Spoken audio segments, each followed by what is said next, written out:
Hello, welcome back to the Untitled SEO podcast. I'm your host, Andrew Laws. And here in season 3 of the podcast, we are doing LAN. That's live action networking. There are so many interesting people in the world of digital marketing and SEO that I'm not possibly going to have time to meet them all. So I'm picking a few out who I think will be interesting for both myself and you, the listener. And we have a guest from foreign shores today. Honoured guest, would you like to introduce yourself? Well, Andrew, thanks for having me on. My name is Bryan Clayton, and I am CEO and co-founder of a company called GreenPal. And GreenPal is a platform in the United States that works like Uber, but for lawn care services. Brilliant. I suddenly realised that it's sometimes a foolish mistake assuming that someone's abroad from the UK if they don't have a British accent.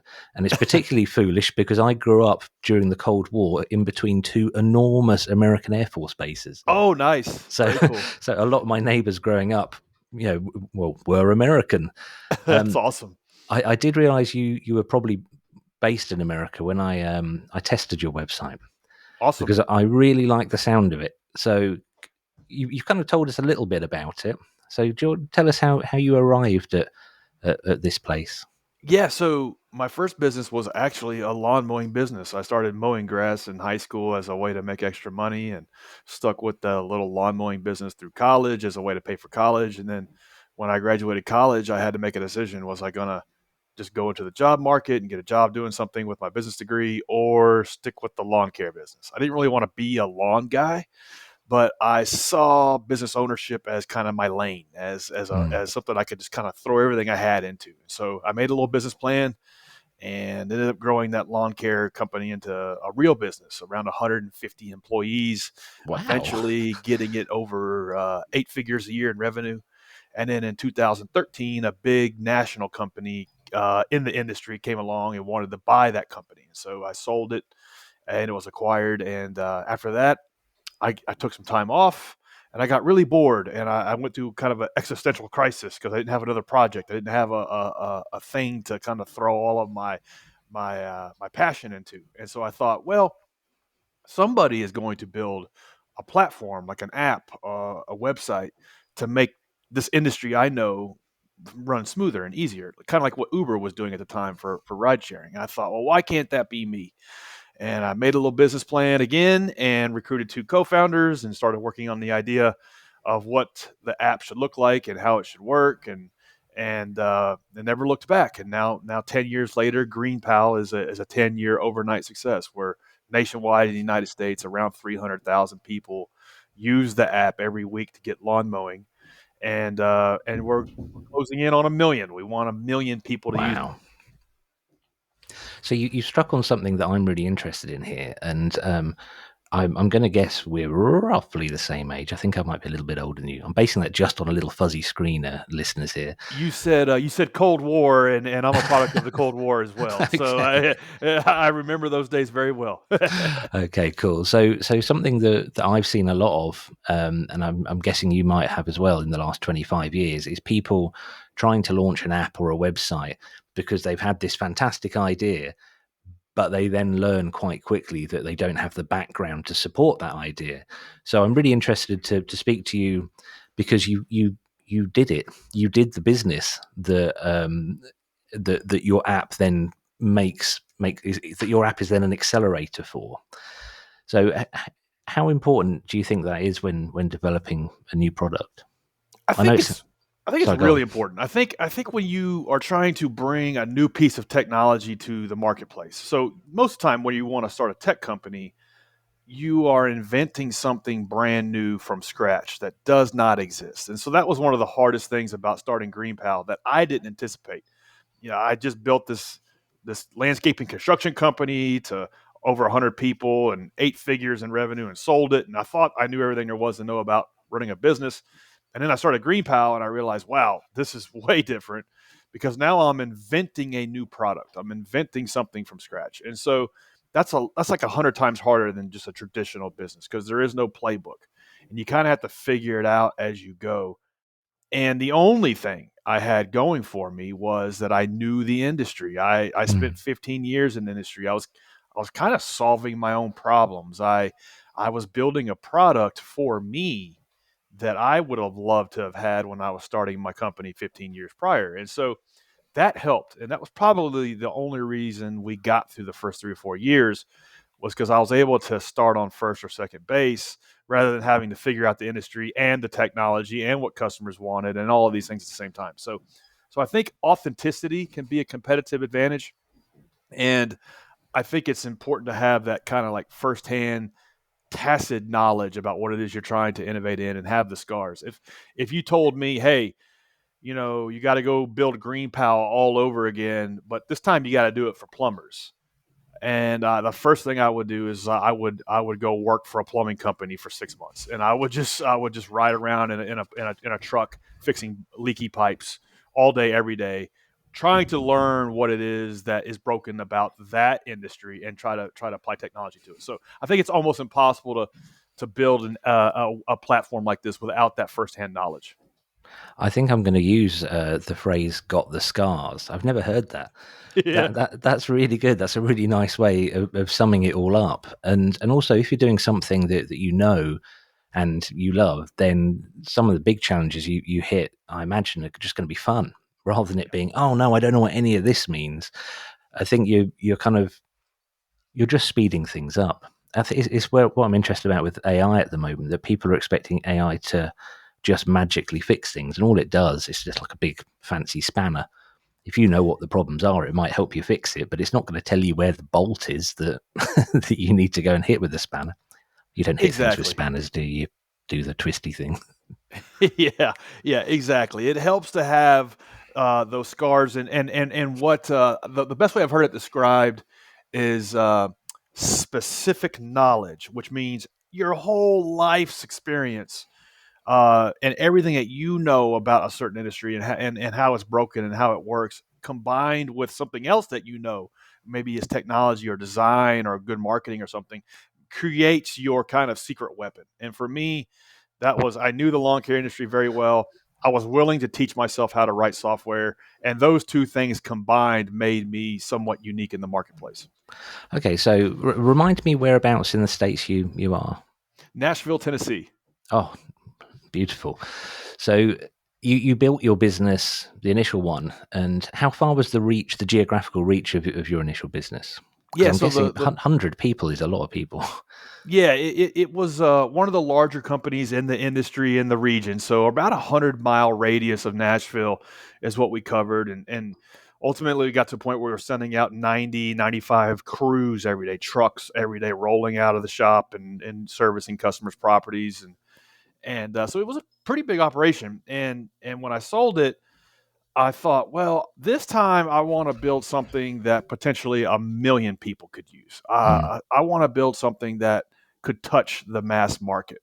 And so I kind of had a chip on my shoulder to figure that out and to build something bigger, because I was limited by gravity in that first business, that I could only scale it so far. And I think that's one of the reasons why I explored getting it acquired, because I almost plateaued in terms of my personal development running that company.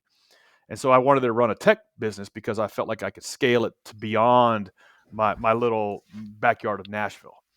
And so yeah, that was kind of my thinking at the time. It was a lot harder than I thought it was going to be honest, but I'm glad I did it.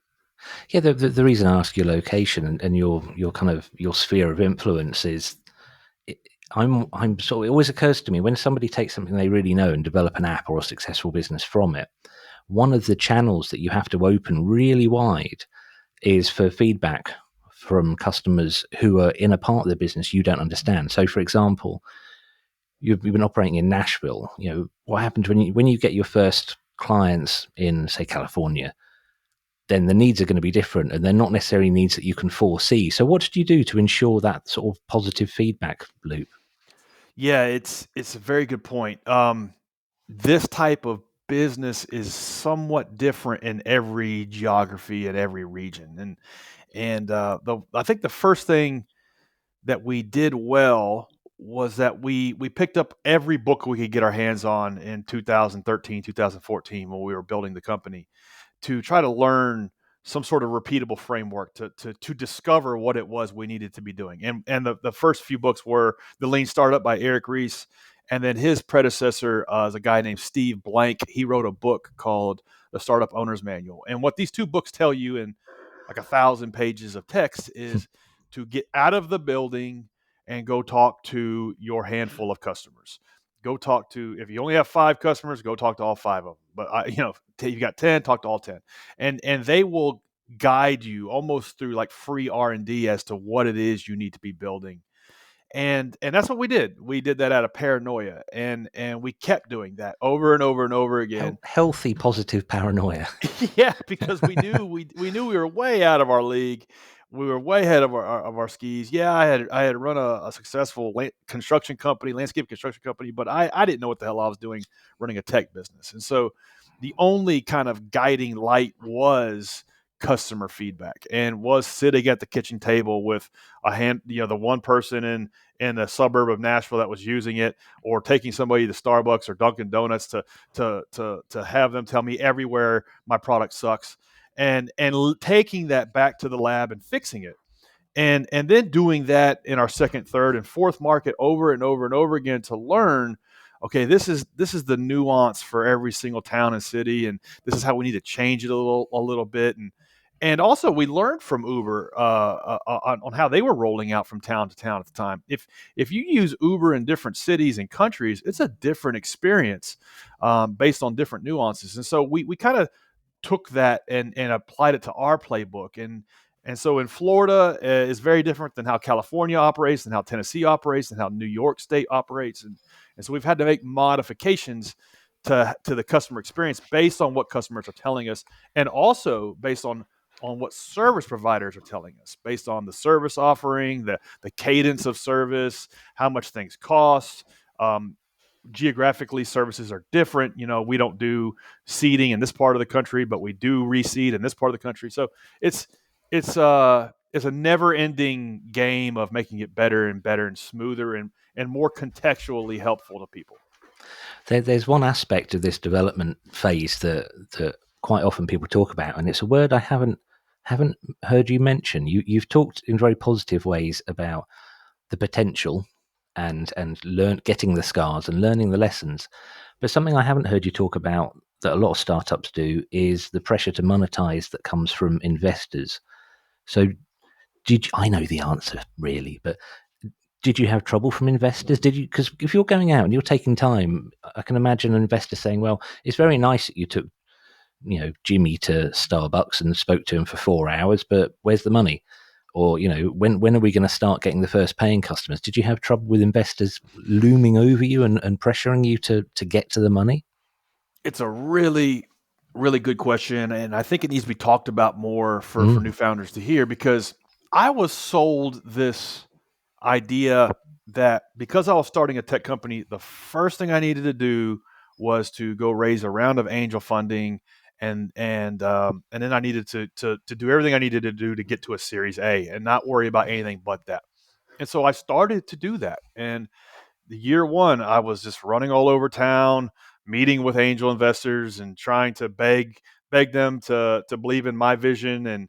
And they would always, to your point, ask questions around, well, what is the take rate? And I would say, well, it's between 5 and 10%. They would always say, that's way too low. You got to take 30 to 40%. And I know the industry. I know there's not enough margin for that to work. I know that this would be a non-starter. And I kept running into that over and over again. And I decided, you know what? I don't care how long it takes. We're going to fund this business off of its own revenues. We're not going to go down this rat hole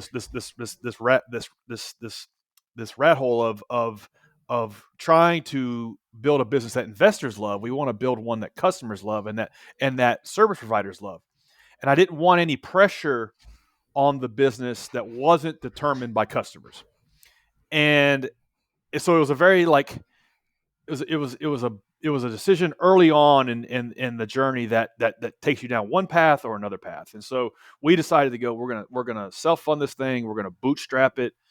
And that meant part-time jobs for my co-founders. It meant like the most like smallest, crappiest office with no windows for a long time. It meant 7 days a week for a long time. It meant having to do everything ourselves whether it be writing the content, the customer service, writing the code, doing the design.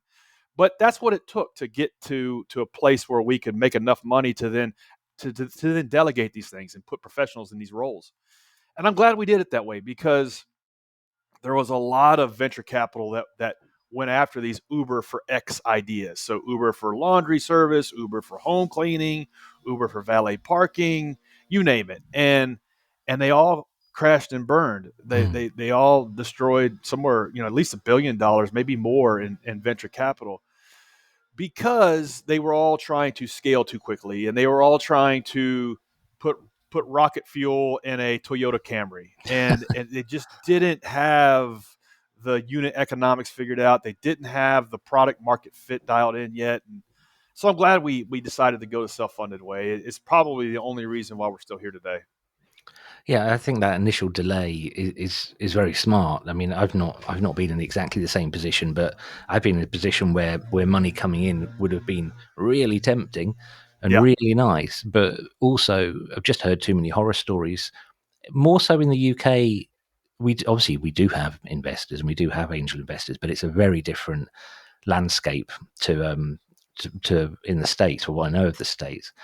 But I know people who, for example, got their startup funding from the bank, and after a couple of years, if the bank isn't comfortable, they want their money back. So your business is dead, Yeah. and that kind of jeopardy. Wow. And I know sometimes you're going to have to do it. If you were going to start, like, I don't know, a jewelry store, you'd probably need money to like buy some jewelry. But if you've got an intelligence and intellectual property based business, I imagine the smartest thing you can do is to protect that and keep that yours. And I like your attitude. It's almost kind of, look, this will live or die by our hands, no one else's. It's a lot I agree. of I freedom. really do. And I think a couple quick litmus tests. I think there's a time and place to raise capital, and it's basically when you have a money printing machine. You know that you put $1 in one side, you get $1.10 out the other side, and let's just go raise capital and let's get to work. But that's not how most tech founders go about it. They go about it, well, I'll start this business if I can raise money for it. And that's not really the way to think about it. It's, I'm going to I'm going to will this business into existence. And then when I get to a point where I know I can deploy $1 million and turn it into two, then I'm going to raise capital. And think about it this way: like, would you mortgage your mother's home to start this business? Are you that certain about the inputs and the prospects of how you would deploy that capital? And if you wouldn't, then why would you expect an investor to throw $500,000 at you? And if you're not that certain about what you would do with that money, then that's going to lead to potentially a very sad outcome for you. You're going to lose control of the business. You're gonna have all your equity washed out. So it's important for founders to know what the game is that they're signing up for if they go down that path. Absolutely fascinating. It's refreshing to hear your angle, and it's one I very much like. I'm originally from the like the DIY music scene originally from. I still play in bands and stuff. And the whole Nice. attitude of that is, look, you don't need anyone else's permission, but you also don't need anybody else's money. And that is very much echoed in what you're saying. I quite often read things or speak to people who have started a business, and it's not just a startup, and their goal is this amount of revenue per year, their goal from day one. And I think, well, it's almost like you're pointing the ship in the wrong direction. If you aim at something else, whether it's to have the best processes in the business, be the most efficient, I mean, ultimately care for people and have your customer care as peak, that's probably going to give you more opportunities for growth than just pointing a ship at a financial target. Totally. And you make a really good point. There's a lot of parallels between the music business industry and running a tech startup. And there's a lot of parallels between what a musician goes through bringing their art to the marketplace and potentially signing a record deal and things like that, and versus what an entrepreneur goes through bringing their product to the marketplace. And there's a lot of parallels. And I I've was never actually spotted that. I've never spotted it. You're completely right. It's a brilliant journey. Carry on. I'm sorry, I interrupted. yeah, well, it's if you think about it, they're very similar, and a lot of them are kind of all or nothing, kind of winner take all outcomes almost, and um, the best way I've seen it kind of play out was I was listening to a interview with a famous rapper in the United States named Ti, and he was saying that he'll be walking down the street and people will come up to him and say, "Hey, can I do my verse for you? Can I rap my verse for you?" And he's thinking, it doesn't matter how good this verse you rap in front of me is. I'm never going to sign you because let me explain to you how this works. It doesn't matter how good that is. The way this works is you go do your thing, you work on your art, and you get enough attention and buzz around you on Instagram, TikTok, on YouTube, and then I come find you. That's how this works. And it goes back to, you know, it's not the product is not enough. It's the distribution and it's everything that goes into getting the attention around the product. And that is the exact same way as bringing a new technology product to the marketplace.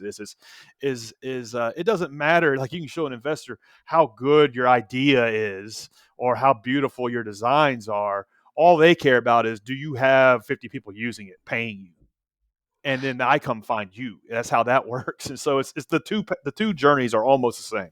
Yeah, I'm going to end up writing this up, and I'll give you credit for it because it's the less well known you are, the worse the record deal you're going to get. The That's right. position to be in is to have sold up 100,000 records yourself, and then you don't need the record companies; they need you. That's But right. yeah, I'm really quite taken with this.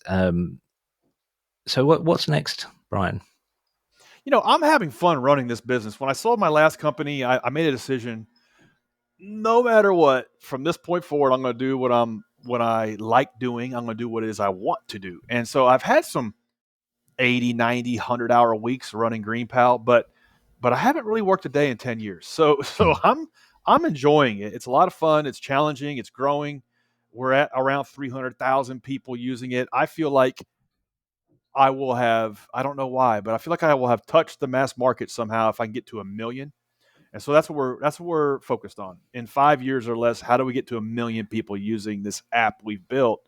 And we're going to do everything we got to do to get there. In this country, that would be 1 in 50 people. There you go. And we'll be in UK at some point. We gotta saturate the United States first. I did. The first thing I did when I wanted to see if you were international, because my mind was already blown by the whole concept. Because my wife's a gardener, she's a horticulturalist. She doesn't do mowing and stuff, but I know about that world. And I thought, wow. So I typed in Ipswich, which is where I'm recording from. And of course, a long list of Ipswiches popped up. And I went, wow. Of course, none of them were in the UK. The Wow. bit of the country that I live in, we're sort of to the east of London, is Uh-huh. where a lot of original settlers came from. So there's Uh-huh. all the place names around here have many mirrored place names Yes. all around the state. It's a complete pain for filling in forms if you're in the UK, because you put in where you're from, and the first suggestions will always be like Louisiana. Like, Yeah. no, it's not. No, it's not. Anyway, Bryan, it's been absolutely wonderful speaking to you. I was wondering if I could ask a small favour, Sure. and that is, picture or imagine somebody listening to this podcast now who has the idea and is struggling and is thinking of taking on outside investment or something that's going to take away from their equity, their belief, their vision, their dream in some way. What would you say to that person? I would say, well, the thing I would say is take it as far as you absolutely can without that. And then you might find that you don't need outside capital. There's a quote that I like, by Steve Martin, the famous comedian from the 70s and 80s in the United States. He said, "Be so good they can't say no." And this is applied to show business. So and he applied that to his comedy, to his acting, to be so good that people who were auditioning him couldn't say no. And I think if you think about that in terms of you as a founder, you as an entrepreneur, to just be so good nobody could say no, there's probably a big gap between where you're at today and what that actually looks like. So get to that point first. Take it as far as you can. And you might say, well, I don't know how to do X, Y, or Z. Learn. Learn how to do it. Get on YouTube University, and you can teach yourself the 80-20 of pretty much everything. And then once you get to that point, you may find that you don't need investors, but only go to raise capital once you get to that point. Absolutely superb. Very succinctly and compactly put, Bryan. Well, thank you very much for your time. I'm going to say goodbye. Would you like to say goodbye? Well, Andrew, thank you for having me on. This was great. Thank you. I appreciate it.